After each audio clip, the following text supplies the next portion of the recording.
Olá, seja bem-vindo ao Salto para o Futuro. Hoje, no 5º programa da série Valores Afro-Brasileiros na Educação, vamos falar sobre matriz africana, educação e ética.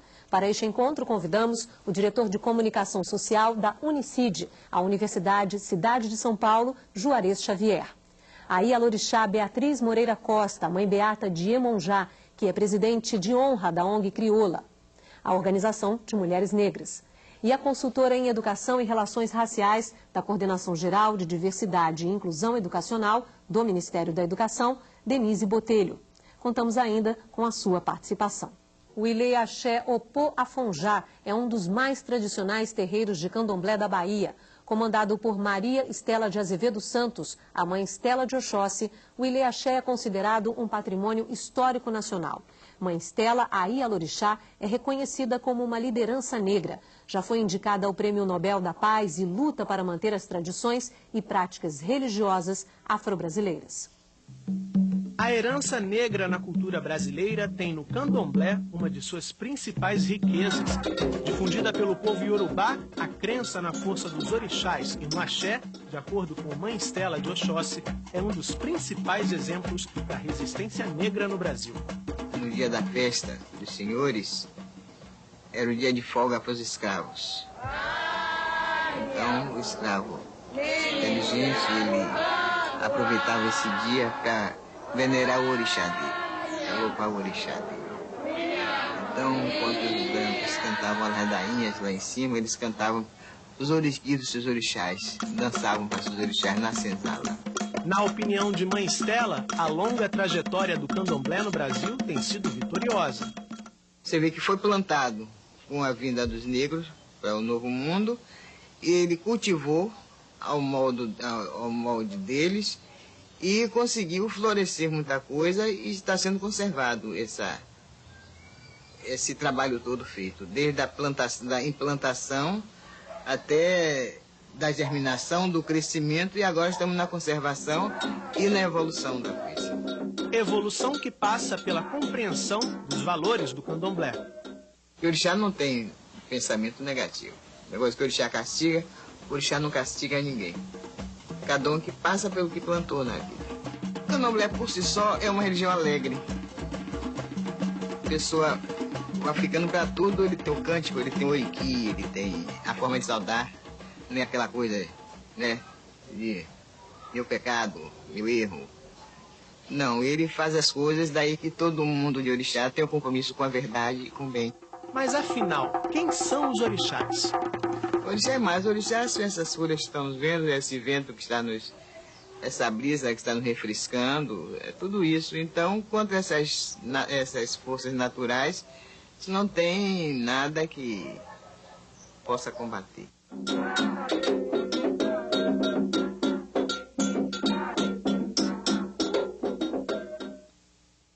Bom, primeiro eu quero agradecer a presença de vocês no programa de hoje. Começar pelo professor Juarez, que é professor do Programa de Pós-Graduação em Integração da América Latina da Universidade de São Paulo, PROLAN, pesquisador do universo civilizatório de matriz iorubá no Brasil e em Cuba, jornalista e diretor das áreas de bacharelado, jornalismo, publicidade e propaganda, tecnológico, comunicação e marketing, comunicação corporativa e também criação e produção gráfica, e também de lato sensu, né, de gestão e comunicação. Também fala sobre gestão de informação e da qualidade da Universidade de São Paulo, integrante da direção da União de Negros pela Igualdade de São Paulo, o Negro.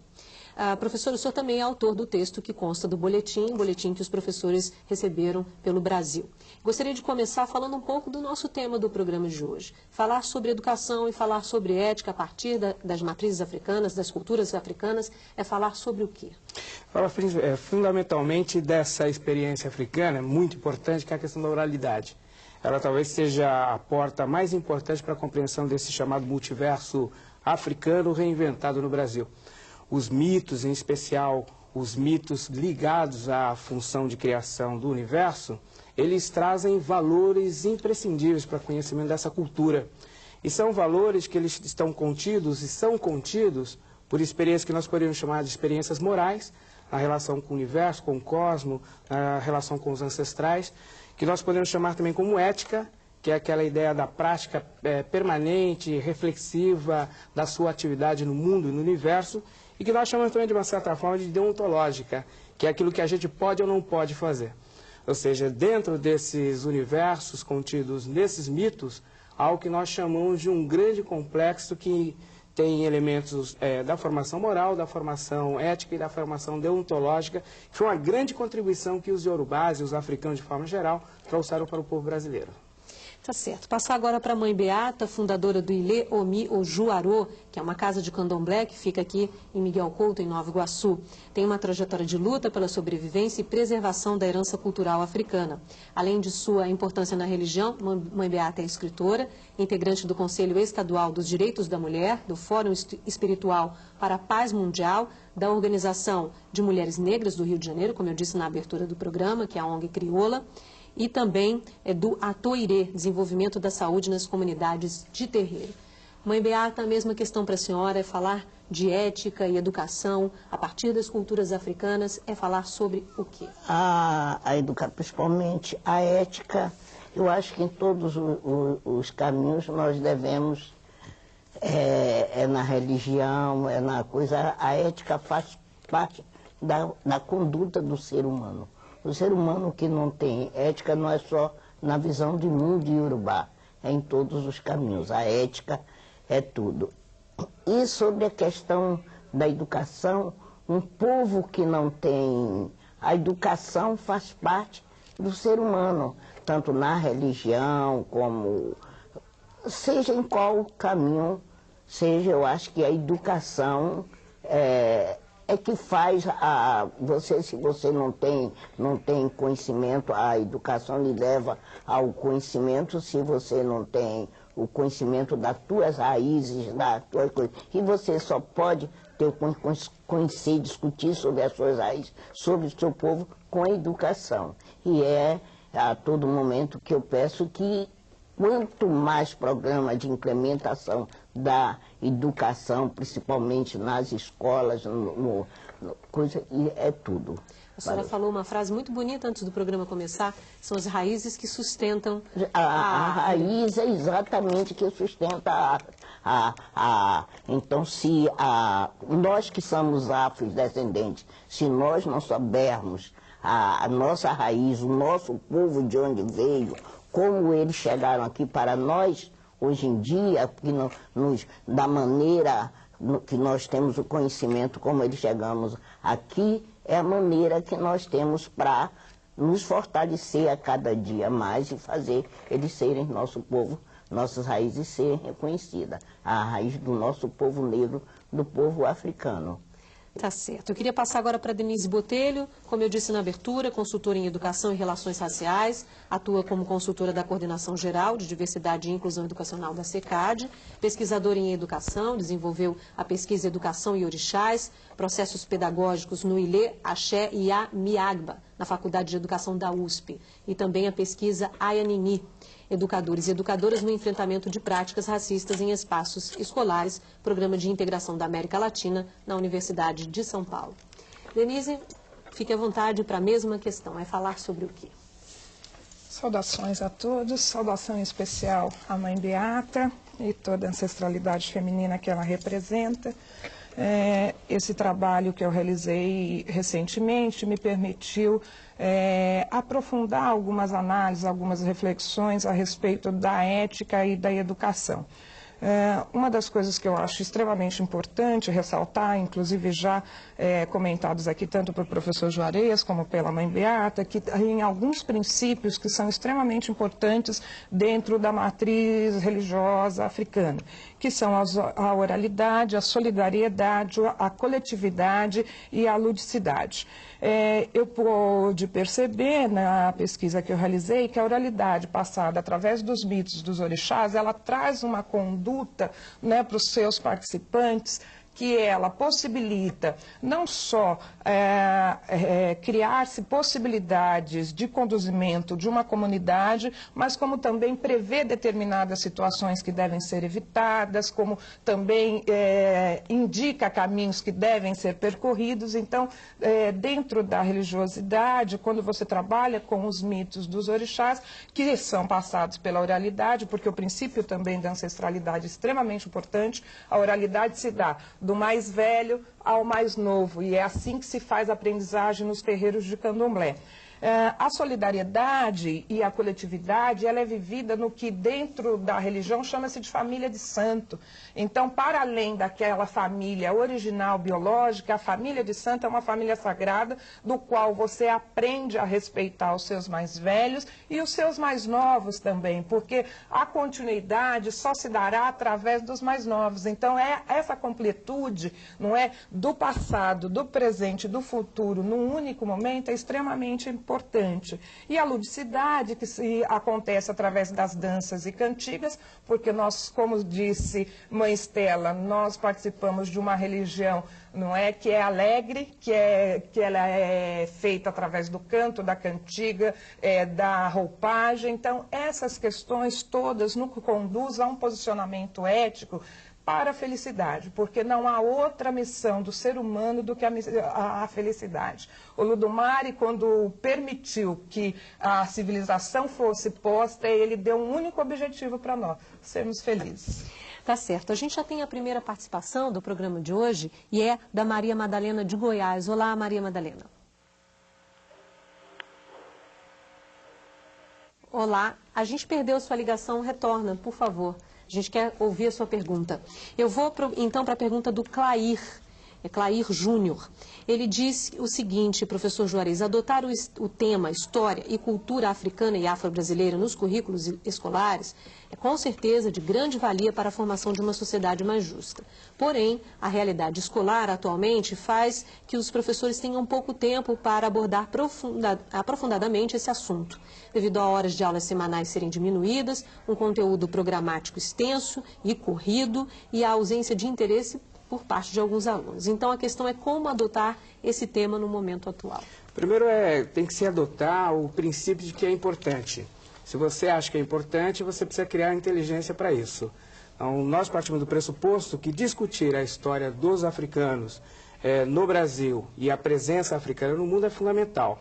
Então, esse pressuposto é que deve valer para a gente poder orientar a nossa atividade. Segundo, a inteligência da universidade é capaz de resolver problemas como esses. Se a gente parte do pressuposto que a universidade tem mecanismos no campo do ensino, da educação e da extensão que permita atingir objetivos, se a gente parte desse pressuposto, é posto que dá para ser feito. E o terceiro aspecto fundamental é que não dá para a gente confundir a situação hoje de quase segregação do professor dentro desse universo de produção de conhecimento com o objetivo central da proposta. Quer dizer, para que a gente possa implementar, é óbvio, nós precisamos de condições materiais para isso. Professores com condições de ter educação contínua, professores que possam ter bolsa de estudos, bolsa de iniciação científica, professores que possam se titular.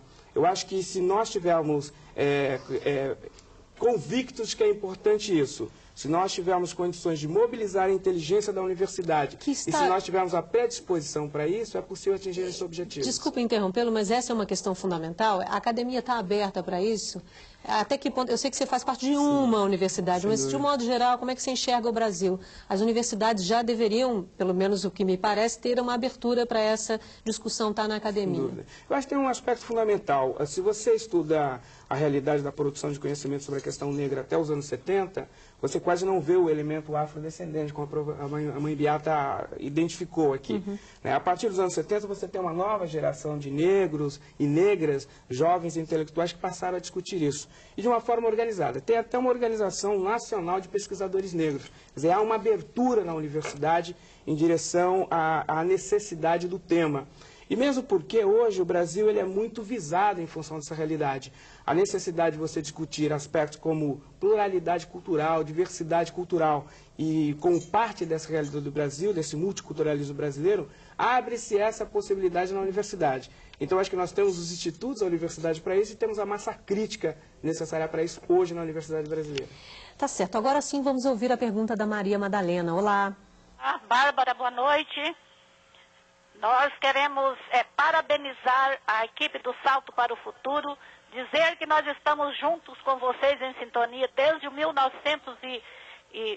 1994 e que esse curso vem despertar, junto com a Lei 10.639, vem despertar a nossa sensibilidade para abrir um projeto multicultural nas nossas escolas, porque elas ainda não se manifestaram sobre esse assunto. A pergunta de nossos cursistas, num possível projeto, como nós vamos sensibilizar os gestores das nossas escolas, também nossas autoridades, para viabilizar nosso projeto de trabalhar a multiculturalidade da nossa cidade, com a cidade tradicional e que tem muitas pessoas descendentes afro-brasileiras. Muito obrigada, Maria Madalena. Que bom que vocês acompanham a gente há tanto tempo, né? Volte mais vezes. Bom ouvir você aqui no programa Ao Vivo. Obrigada, viu? A gente conta com você na próxima série Ao Vivo, que é sobre violência. Obrigada. Mãe Beata, essa é uma questão extremamente importante. Hoje, o que se discute tanto nas escolas brasileiras é se tem uma gestão democrática, uma direção que acolha essas opiniões, as opiniões de todo mundo, de toda a comunidade escolar, dos pais, dos professores, dos alunos. Como então, como pergunta a Maria Madalena, sensibilizar, ela usa essa palavra, os gestores para que essa discussão esteja presente, sem sombra de dúvida, apesar da lei, embora seja obrigatório, mas que isso seja algo mais natural dentro das escolas. Exatamente, e que seja cumprida, né? Que essa lei seja cumprida. Que eu me sinto orgulhosa hoje em dia quando eu vejo os meus netos no colégio, chegando em casa, dizendo assim: avó, hoje eu fiquei contente que foi discutido a questão de cotas, foi a questão que veio, que vai vir, como é o nome, que a questão racial, que a questão do nosso povo negro vai entrar no currículo escolar. Eu me sinto orgulhosa com isso.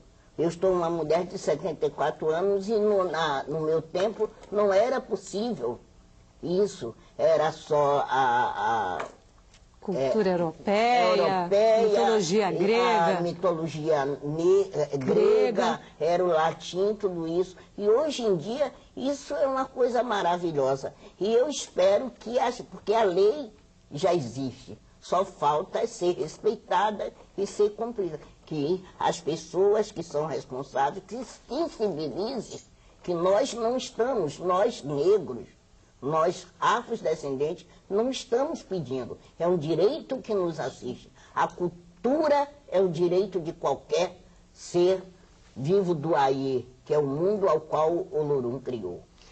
Tá certo. No próximo bloco, vamos conhecer uma escola que funciona dentro de um terreiro de candomblé na Bahia. Salto para o Futuro volta já. Uma escola que funciona dentro do terreiro de candomblé, Ilê Axé Opoafonjá, trabalha com seus alunos os valores civilizatórios afro-brasileiros. Valorizar os aspectos da cultura negra e da religiosidade é uma das metas do projeto político-pedagógico Ireaiô.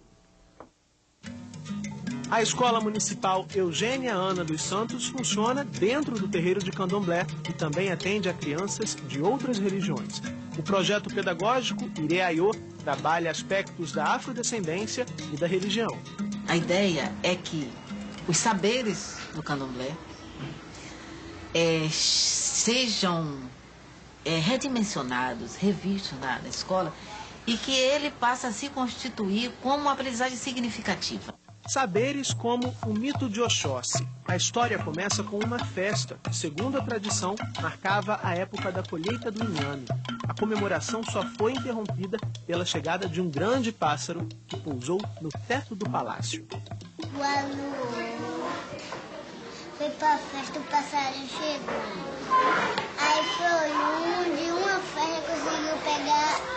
De 20 festas. Foi uma de 20 festas, não conseguiu pegar. Quando eu trabalho com as crianças, um mito, esse mito que me faz ser uma religiosa e uma cidadã melhor, e uma cidadã mais, com um desempenho de papel adequado na sociedade, quando eu trabalho isso com a criança, eu vejo também essa possibilidade.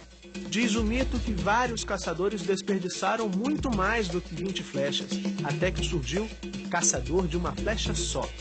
Nós trabalhamos com Oxóssi como sendo uma pessoa que viveu na África, né, como um herói civilizatório mesmo, que teve um papel e vamos trabalhar como um referencial mesmo para essas crianças que são afrodescendentes. Esse aqui é a mãe do Aluô. Aqui é o caçador de uma flecha, eu consegui matar o passarinho. Que dá até o rei. Por ordem do rei, chegou a vez do caçador de uma só flecha tentar acertar o pássaro. O caçador feio, ele era muito hábil, ele tinha uma habilidade muito grande de manejar a flecha. E quando ele marcou e lançou uma única flecha, espantou o pássaro para sempre. Aqui é o Oxóssi matando um grande pássaro. E aqui é a mãe dele falando as palavras mágicas. O trabalho com o reconto do mito de Oxóssi faz parte do processo de valorização da cultura afro-brasileira, uma das principais metas do projeto Ireaiô, que quer dizer Caminho da Alegria. A gente aprendeu que tudo que é bom, a religião é a do branco, a cultura é a do branco. O grande trabalho da gente foi a gente compreender e fazer o professor compreender que a nossa religião de origem negra, a nossa religião afrodescendente, ela tem princípios, valores e atitudes de muita dignidade que podem nos ajudar.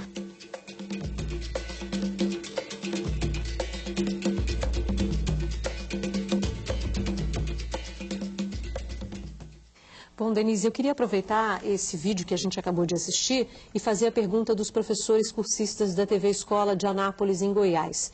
Eles dizem que alguns terreiros de candomblé organizam escolas nos seus espaços escolares. Essas escolas, além das disciplinas formais do currículo, acrescentam elementos do conhecimento ancestral e iorubá. Eles fazem uma referência ao texto do professor Juarez. Como acrescentar essa cultura no nosso dia a dia sem influenciar a religião dos demais? Eu acho que não só a iorubá, né, mas como várias culturas africanas, né, essas influências até inclusive na cultura brasileira. Boa noite, Goiás. Eu acho que essa é uma questão que nós, os pesquisadores, estamos refletindo, ela está em construção, a gente não tem respostas prontas, até porque cada lugar tem as suas particularidades e é importante que a gente respeite essas particularidades regionais.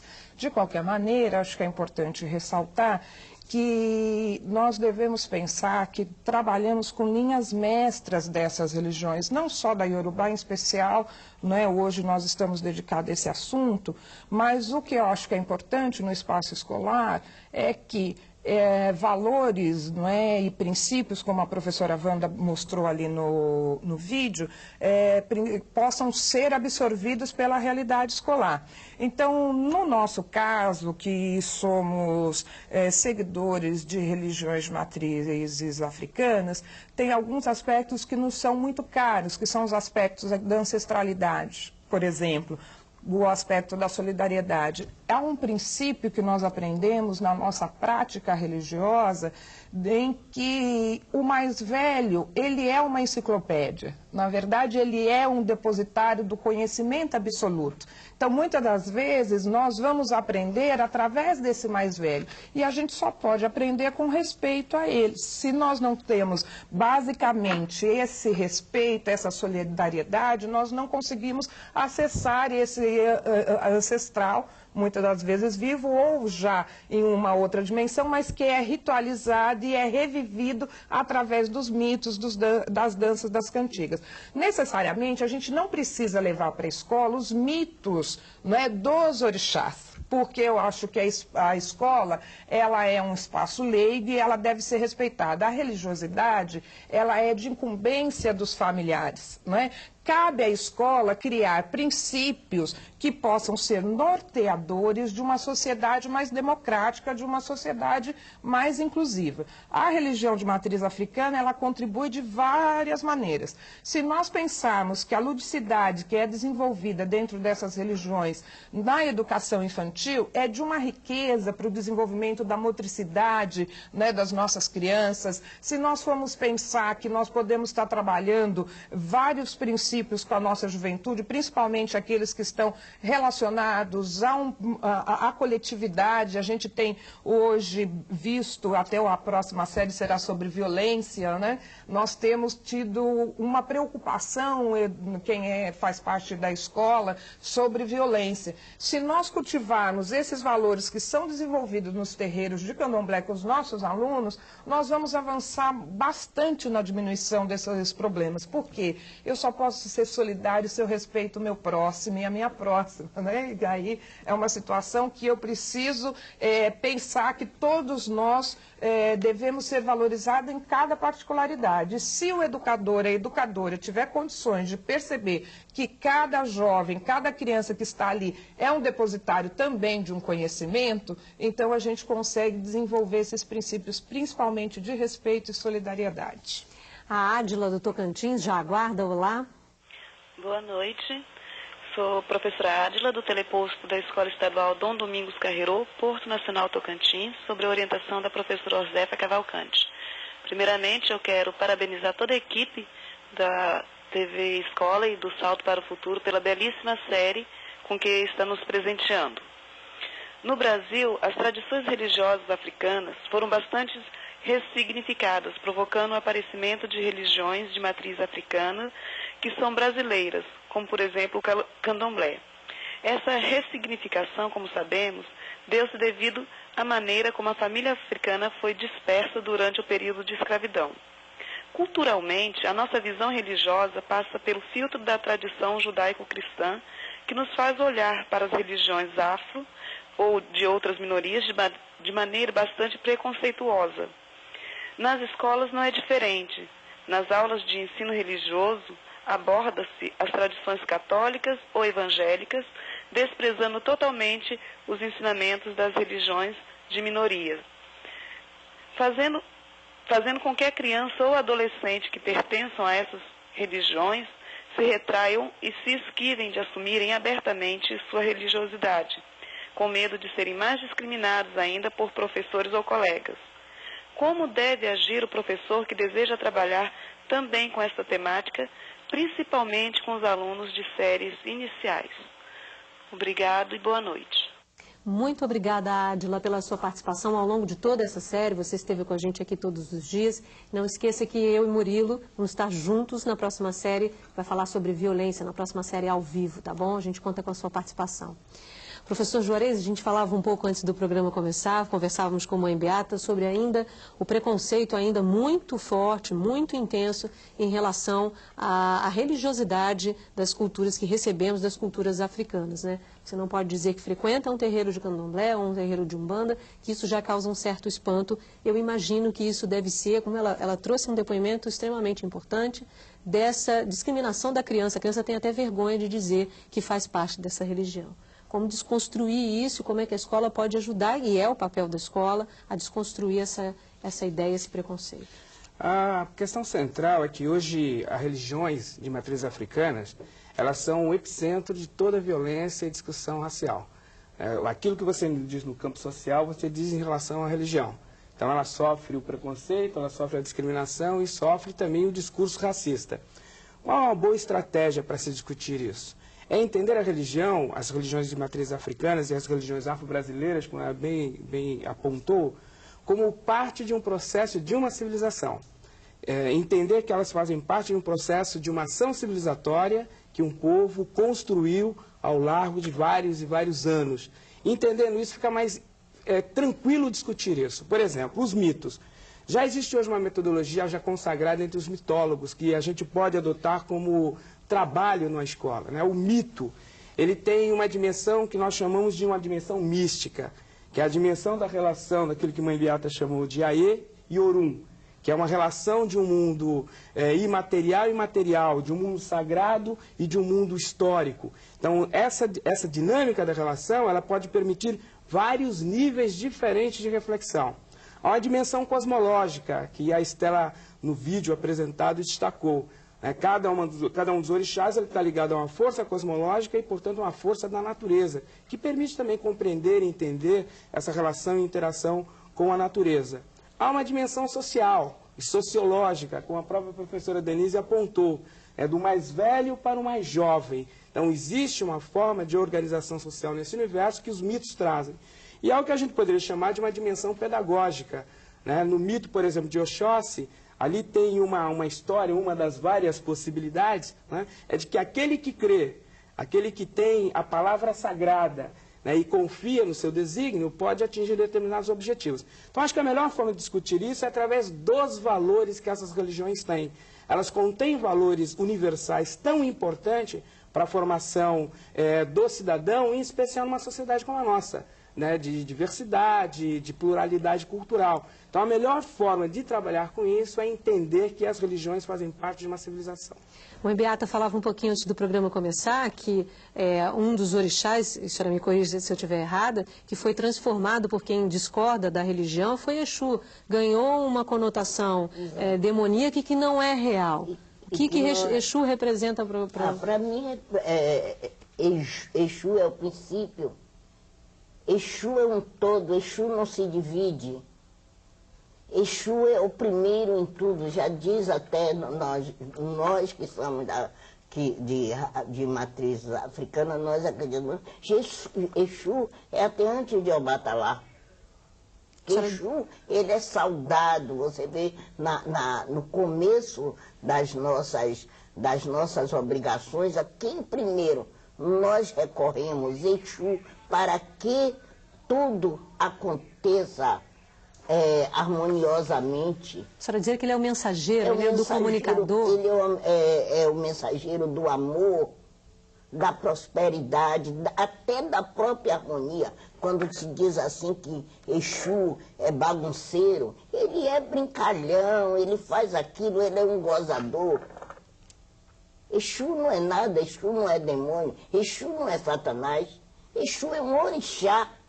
Eu tenho Exu como meu irmão, meu filho, meu marido, aquele ao qual eu me comunico com ele a todo momento para fazer o bem, fazer troca com ele, assim, compartilhar com ele o que é bom, o que é de melhor para mim e para o meu povo. Exu, já diz, é a confiança dos nossos ancestrais. Aquele que pede por si e pelos seus ancestrais, Exu, não fica sem a resposta dele. Ele vencerá. Ok. A Aparecida de Goiás faz a pergunta agora. Oi, Aparecida. Boa noite. Teleposto Cora Coralina, da cidade de Goiás, meu nome é Aparecida. Tornou-se obrigatório o ensino sobre a cultura afro no Brasil, que realmente é de grande importância para a compreensão da formação de nossa cultura. Será que estes estudos garantirá uma sociedade menos racista? E como trabalharmos a cultura afro sem levarmos nossos alunos afrodescendentes a terem preconceitos por aqueles que os exploraram? Obrigado. Boa noite. Obrigada, Aparecida, pela sua participação. Professora Denise, ela traz uma questão também extremamente importante, para a discussão disso na sala de aula, o não preconceito também criado entre essas discussões. Como é que a senhora vê essa questão? Aparecida, acho que essa pergunta é importante, é bom que nós consigamos refletir juntas. O que ocorre muitas das vezes, quando a gente começa a estudar racismo, discriminação, preconceito, cria-se uma lógica perversa de quem é que discrimina e quem foi discriminado. Hoje, acho que a gente já pode ultrapassar essa lógica perversa e pensar que nós eliminarmos da sociedade traços racistas é um ganho para todos os grupos étnicos. Então, independente da cor da pele das pessoas, sejam pessoas negras, brancas, descendentes de orientais ou de grupos étnicos como ciganos, palestinos, o importante é pensar que nós temos um arsenal de contribuições e de conhecimento africanos e afro-brasileiros que, quando nós trazemos para a realidade educacional, isso contribui não só para a inclusão dos alunos que, na sua grande maioria das vezes, estão fora, estão marginalizados dentro desse processo, mas também nos permite nos identificarmos dentro do espaço escolar, porque muitas das vezes a escola se torna um lugar de não identidade. Isso faz com que a criança ela não se perceba, ela não se sinta, ela não tenha adesão ao processo educacional.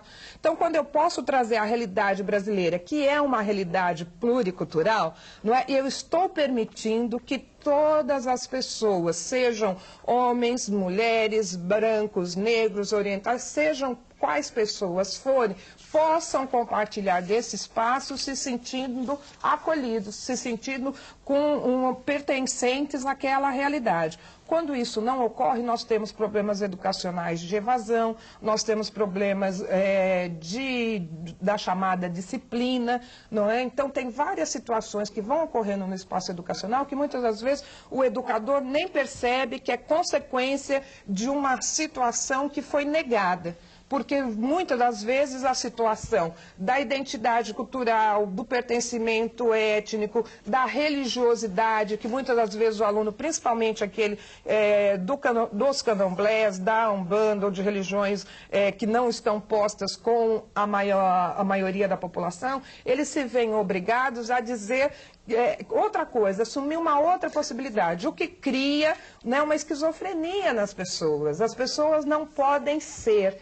E não há nada mais esquizofrênico e mais prejudicial à saúde mental de um ser humano do que não poder ser. Depois do intervalo, vamos continuar falando sobre matriz africana, educação e ética. Salto para o Futuro está de volta. Hoje estamos falando sobre matriz africana, educação e ética. Quero começar esse terceiro e último bloco ouvindo um pouquinho a Mãe Beata sobre essa organização do terreiro Mãe Beata e também por que os cânticos são tão importantes dentro da religião afro-brasileira, africana afro-brasileira.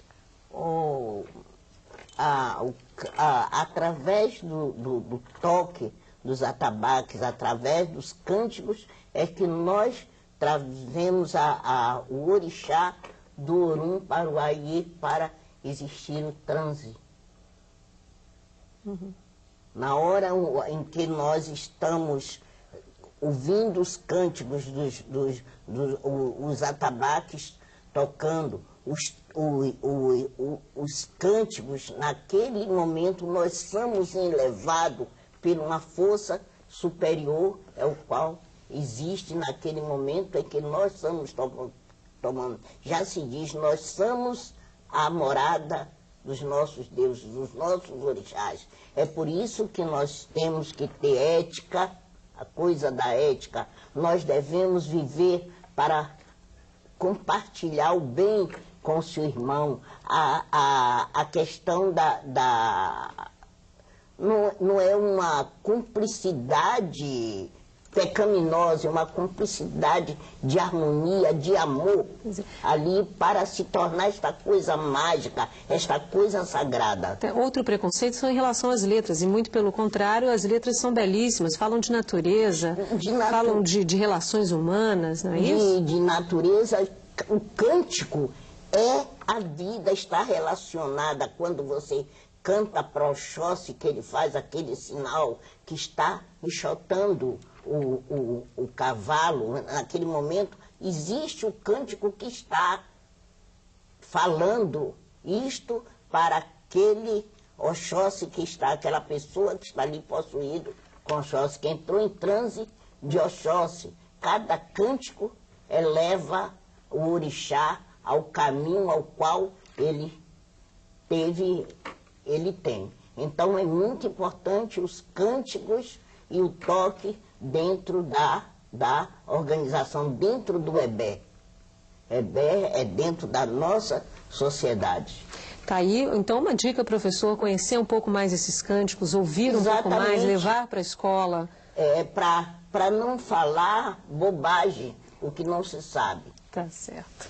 Tá certo. Mãe Beata, a gente vai ouvir agora a Maria Rita do Tocantins. Oi, Maria Rita. Boa noite. Eu sou Maria Rita do Teleposto, do Colégio Estadual Antoniel Cavalcante de Jesus, situado em Centenário. O questionamento dos cursistas é o seguinte: hoje nas nossas escolas ainda é visível a questão do racismo, inclusive entre os educadores. Como trabalhar essa problemática se muitos desses educadores estão incluídos nesse contexto racista? Obrigada, Maria Rita, pela participação hoje no programa de hoje. Você também está convidada para a próxima série ao vivo, que vai ser sobre violência na escola. Eu e o Murilo vamos esperar você aqui, tá bom? Professor Juarez, essa é uma questão complexa, bastante difícil de ser discutida, mas extremamente importante na escola. Se isso também não for discutido, eu acho que também não vai ter um caminho bem sucedido nessa proposta pedagógica com as crianças, né? Sem dúvida. Acho que, mais uma vez, a Mãe Beata traz para o nosso debate a essência da discussão, que é quando você entende o outro, você tolera. Não é um problema da aceitação, é tolerar, saber viver com a diferença. O educador, ele precisa, acima de tudo, ter isso como sendo o epicentro da sua atividade. O educador que não consegue conviver com a diferença, ele perde até a possibilidade de ser educador. E a discussão sobre Exu ela é importante por isso. Há uma certa ideia de que a destruição dessa imagem de Exu, ela implicou a submissão do negro. Recuperar essa imagem de Exu na sua totalidade significa recuperar essa ética, essa ação deontológica e essa moral em relação ao sagrado. O educador, para poder entender esse universo, ele precisa se despir dos seus preconceitos para poder compreender esse universo. E a riqueza desse universo. Exu, por exemplo, nós estamos falando de ética. Exu ele pode ser considerado a ética de Olodumare. Ele não é a ética individual, mesquinha. Ele é a ética da transcendência, do sagrado, né? E nesse sentido ele é absolutamente ético. Para compreender esse universo, para compreender isso, o educador ele precisa se desarmar daquilo que se construiu sobre a imagem dos orixás e particularmente da imagem de Exu. Talvez um bom exercício seria esse. Entender essa multiplicidade de Exu, compreender, por exemplo, que nesse universo religioso, essa ideia de bem ou mal, ela não cabe, né? É necessário que a gente entenda as ações como sendo parte de um processo muito mais amplo, né, que tem a ver com a preservação da ancestralidade, e nesse sentido, ser ético é preservar a ancestralidade. Então, entender esse universo talvez seja um bom caminho. Eu imagino que os orientadores, hoje os professores, os pedagogos, aqueles que querem educar para a diversidade, teriam um bom exercício tentando compreender a magnitude desse ser sagrado chamado Exu. Principalmente no momento em que a educação se queixa um pouco da falta de respeito aos seus ancestrais, né? Essa é uma boa discussão para a escola, como as culturas africanas preservam e respeitam isso. Exatamente. Né? A Ciseni Narciso, da TV Escola de Anápolis, Denise, pergunta como o governo pretende repassar a cultura da tradição civilizatória dos negros, já que esta não faz parte do currículo. Desde 2003, com a alteração da LDB, pela Lei 10.639, que traz a obrigatoriedade da história e cultura afro-brasileira e africana para as escolas, já é uma ação que o governo federal tem realizado para o resgate do patrimônio sociocultural da população negra, descendente africana e afro-brasileira. Este é um processo de sensibilização, não é um processo fácil. Depois da Lei 10.639, nós já tivemos editado as diretrizes nacionais para as relações raciais nas escolas e, na verdade, o que ocorre é que muitas das vezes o gestor, que é responsável, né, pela liberação de verba para a formação do educador, da educadora, ele ainda não está sensibilizado para a introdução da lei. Isso nos tem trazido bastante dificuldade para que, de fato, a gente alcance uma realidade mais democrática. Do ponto de vista das nossas ações do Ministério da Educação, estamos realizando no território nacional diversas atividades, entre elas fóruns que têm a participação de educadores, de gestores, da sociedade civil. Nós estamos tentando, a cada estado que nós vamos realizar os nossos seminários, trazer a população para que participe, porque muitas das vezes esse conhecimento que hoje nós estamos trazendo para a escola, ele não está sistematizado, né, ainda na forma de livros, não de bibliografia específica, mas muitas das vezes está no conhecimento dos mais velhos, está na capoeira, está no candomblé, está nas manifestações que foram preservadas pela população afro-brasileira. O Ministério tem valorizado essa contribuição, que é um dos princípios das diretrizes, porque uma cultura que foi transmitida oralmente, né, por séculos e séculos, ela precisará ser apropriada nesse momento por esse princípio, porque nós não tínhamos esse conhecimento todo sistematizado.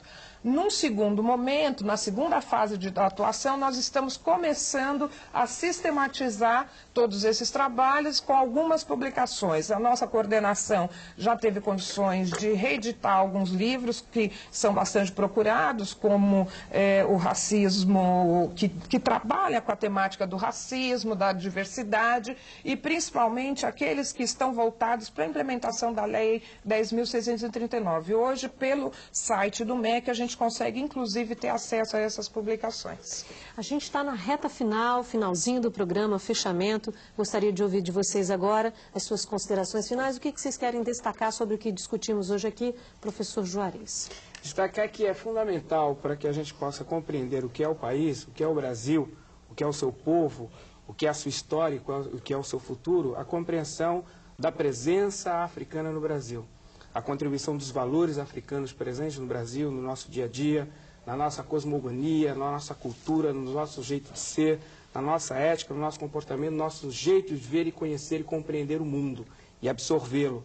Compreender isso, ter presente essa presença africana na cultura brasileira é indispensável para construir um país de fato democrático, um país igualitário, um país que tolere as diferenças e esteja plantado numa pluridiversidade, uma diversidade humana, política, social mais plena. A gente ainda tem um tempinho, a gente vem assistindo aí conflitos na França, no interior da França, muitos são afrodescendentes, gerações, filhos de pessoas de imigrantes que foram para lá e não se reconhecem naquela sociedade. O que a gente pode aprender com essa história que está acontecendo agora? Que não se pode segregar.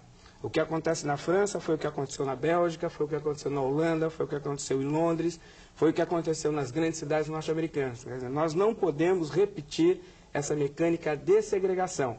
No Brasil há um paradoxo muito interessante que tem que ser resolvido. Há, por um lado, uma grande miscigenação cultural aceita, o candomblé, a capoeira, a presença negra no futebol é muito aceita, mas não há aceitação da presença civilizatória africana. Então nós precisamos superar esse paradoxo incorporando as pessoas, para que a gente não viva amanhã uma situação como essa que se vive na França. Há um outro problema também, se nós não resolvermos isso, esses altos índices de violência que nós vemos disseminados na sociedade brasileira também não será resolvida. A melhor chave é a incorporação no exercício da cidadania de quem hoje está segregado. Muito obrigada, professor. Denise, seus destaques. Eu gostaria de fazer um convite a educadores e educadoras que possam, dentro de todo o seu cabedal de atividades educacionais, mas que procurem conhecer esse universo que está posto nos princípios civilizatórios africanos. Eu sou educadora, sei da nossa dificuldade de acesso de material, de disponibilidade de tempo. Agora, não podemos esquecer que ser educador, e principalmente educador numa opção pela paz, é criar possibilidades. Não existe transformação social se nós não criarmos possibilidades no enfrentamento da falta de tempo, na falta de material, das dificuldades. E principalmente que a gente possa se despir dos nossos preconceitos, dos nossos valores para conhecer novos universos. E este universo das religiões de matrizes africanas é um universo que poderá com certeza trazer elementos didático-pedagógicos que muito irão ajudar vocês em sala de aula. O que o professor pode encontrar no site em relação a essa discussão? Hoje nós já disponibilizamos no site uma publicação que chama-se Educação Antirracista, que ela tem como base discussões que estão sobre a implementação da Lei 10.639. Várias experiências também serão disponibilizadas numa central que no dia 20 de novembro, dia da comemoração da morte do Zumbi de Palmares, que nós vamos poder, então, que vários educadores poderão estar acessando com informações as mais diversas possíveis. Essa central de informação estará acessível a partir do dia 20 de novembro. Obrigada, Denise. Mãe Beata. Eu quero falar de antemão que a lei está aí sobre a questão da história da África nos meios de ensino. Só falta ser respeitada. Porque se um país, e que não nos seja negado isso, um país que é implementado uma lei, e esta lei existe e não é respeitada, como é que fica? Mas como infelizmente no Brasil está agora que nada se vê e nada se sabe, quem sou eu para dizer? Mas em nome do meu povo, em nome dos meus ancestrais, eu peço que nos respeitem, não nos tolerem, nos respeitem. Nós merecemos este respeito. E que Obatalá, o Duduá, que Exu, que é o orixá que mais se assemelha ao homem, que dê compreensão aos homens que estão no poder, que faça com que quem não respeita, que seja punido. Obrigada. A série Valores Afro-Brasileiros na Educação termina aqui. Esperamos que você tenha gostado. Sua participação, como sempre, foi fundamental. Eu agradeço também as presenças do Juarez Xavier, diretor de Comunicação Social da Unicid, a Universidade Cidade de São Paulo. Da Ialorixá Beatriz Moreira Costa, a mãe Beata de Iemonjá, que é presidente de honra da ONG Crioula. E da Denise Botelho, consultora em Educação e Relações Raciais da Coordenação Geral de Diversidade e Inclusão Educacional do Ministério da Educação. A gente encerra essa série com o mito de Ifá. Como os orixás vieram para o Brasil. Muitos africanos que vieram para cá, escravizados, trouxeram mais do que sua força de trabalho. Trouxeram também histórias e crenças. Reginaldo Prandi, autor de Ifá, o Adivinho, ajuda a recontar parte dessa história. Vivia num povoado africano um adivinho chamado Ifá. Ele tinha 16 búzios mágicos, com os quais lia a sorte das pessoas do lugar. Ifá, o adivinho, escutava as queixas das pessoas que o procuravam e depois jogava os búzios numa peneira. A forma como os búzios caíam permitia a Ifá responder às perguntas que as pessoas lhe faziam sobre seus problemas e suas dificuldades. Ifá sempre ensinava as pessoas como resolver suas dificuldades e do que ele mais gostava era de ajudar seus consulentes a se defender da morte. Todas as pessoas eram muito gratas a Ifá, mas a morte o odiava.